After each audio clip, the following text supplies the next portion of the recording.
उत्तर प्रदेश के deputy CM Brajesh Pathak ने बाराबंकी में आयोजित एक पत्रकार वार्ता के दौरान समाजवादी पार्टी और कांग्रेस पर तीखा हमला बोला। आपातकाल की 50वीं वर्षगांठ पर आयोजित इस कार्यक्रम में उन्होंने कहा कि सपा की सरकार में कानून व्यवस्था का हाल इतना खराब था कि हर जिले में एक मुख्यमंत्री बैठा करता था और झंडा लगाकर प्लॉट और मकान कब्जा करना आम बात थी। ये बातें उन्होंने पुराने अखबारों की कटिंग का हवाला देते हुए कही। ब्रजेश पाठक ने समाजवादी पार्टी पर पिछड़े और दलित वर्गों की उपेक्षा का आरोप लगाते हुए कहा कि सपा को कभी भी पिछड़े और दलितों से कोई लेना देना नहीं रहा। जब दलितों पर अत्याचार हुआ, सपा ने केवल मौन धारण किया। ये पार्टी सिर्फ अपने परिवार तक ही सीमित रही। कांग्रेस पर सवाल नहीं उठा रहे हैं। ये सब सत्ता के भूखे लोगों का एक समूह है जो एन केन प्रकार सत्ता हासिल करने के लिए एक गठजोड़ बनाए। इनका नीति सिद्धांत अलग अलग है। कांग्रेस पार्टी ने हमेशा इस देश में केवल व्यक्तिवादी राजनीति की है। उनको राष्ट्र से, भारत माता से कोई मतलब नहीं रहा है। जहाँ तक समाजवादी पार्टी का सवाल है, मैं व्यक्तिगत रूप से और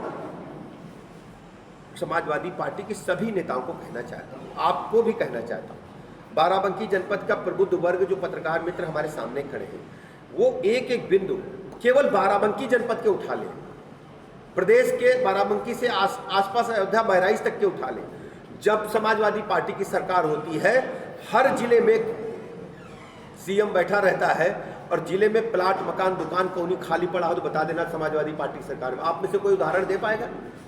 होगा कोई ना कोई उदाहरण आपके पेट में भी होगा कि सपा का झंडा लगा करके प्लाट, मकान, दुकान कब्जा करना, बहू बेटी की इज्जत आबरू खतरे में डालना, हत्या, लूट, डकैती, बलात्कार की बाढ़ आना, कानून को पूरी तरह से धज्जियां उड़ाना समाजवादी पार्टी का पुराना सगल रहा है।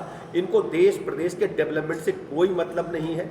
इनका मतलब सिर्फ व्यक्तिवादी राजनीति करके अपनी परिवार डेवलपमेंट अथॉरिटी को चलाना है। इनका उत्तर प्रदेश के डेवलपमेंट से, विकास से कोई लेना देना नहीं है। अच्छा, अभी 3 विधायकों पर इन्होंने कार्रवाई की और समाज में लगातार अभी मैसेज चल रहा है कि अखिलेश यादव बात तो पीडीए की कर रहे हैं, लेकिन एक तरफ सवर्णों के ऊपर ही सिर्फ सवर्ण नेताओं पे कार्रवाई हो रही है। मैं आपको स्पष्ट कर दूं, जो इनका पीडीए है वो परिवार डेवलपमेंट अथॉरिटी है। इनका वास्तव में दलितों से कोई लेना देना नहीं है, पिछड़ों से कोई लेना देना नहीं है। आप केवल इनकी समाजवादी पार्टी के कार्यकाल की नीतियां, अखबार की कटिंग, हमारे जो पत्रकार मित्र हैं, आप जो डिजिटल मीडिया में हैं, इलेक्ट्रॉनिक मीडिया में हैं, आप पुराने फुटेज निकाल लो। समाजवादी पार्टी ने ही प्रमोशन इन रिजर्वेशन का विरोध पार्लियामेंट में किया था कि नहीं किया था? भैया बताओ, आप सीनियर पत्रकार लग रहे हो, बताओ किया था कि नहीं किया था? इनको बताओ।